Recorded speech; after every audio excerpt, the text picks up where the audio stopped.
তো বন্ধুরা, আজকে আমি আপনাদেরকে দেখাবো কিভাবে টিকটকে ব্যালেন্স চেক করা যায়। আপনারা হয়তো জানেন না টিকটকে ভাইরাল হওয়া ছাড়াই ব্যালেন্স চেক করা যায়। তো চলুন বন্ধুরা দেখা যাক। তো আপনাদের টিকটক ব্যালেন্স চেক করতে প্রথমে টিকটক অ্যাপসে প্রবেশ করতে হবে।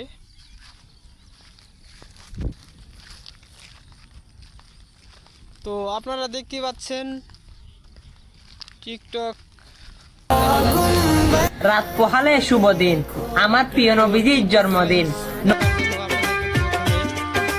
আপনারা দেখতে পাচ্ছেন নিচে নিচে একেবারে ডান পাশে নিচে কর্নারে আপনারা দেখেন প্রোফাইল নামে একটি অপশন আছে। এখানে ক্লিক করে তারপরে আপনারা দেখতে পাচ্ছেন, এই তো আপনারা দেখতে পাচ্ছেন আমার অপশন চলে এসেছে, টিকটক আইডি আমার চলে এসেছে। তো এখন কি করবেন দেখেন, এই যে আবার উপরে ডান পাশে উপরে কর্নারে দেখেন থ্রি বাটনের একটি অপশন আছে। এখানে ক্লিক করুন। দেখেন তো বন্ধুরা, তারপর কি করবেন দেখেন, নিচে দেখেন একেবারে নিচে বাম পাশে নিচে কর্নারে দেখেন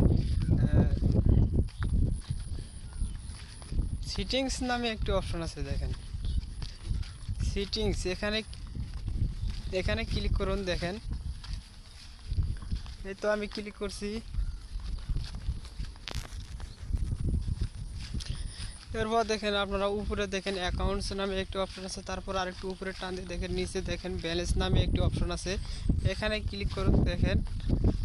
দেখেন আমার দেখাচ্ছে একেবারে 0 কয়েন্স, মানে 0 ব্যালেন্স। তো বন্ধুরা, আপনারা এইভাবে চেক করতে পারেন। ভিডিওটি ভালো লাগলে অবশ্যই সাবস্ক্রাইব করে পাশে থাকবেন এবং এরকম অপশন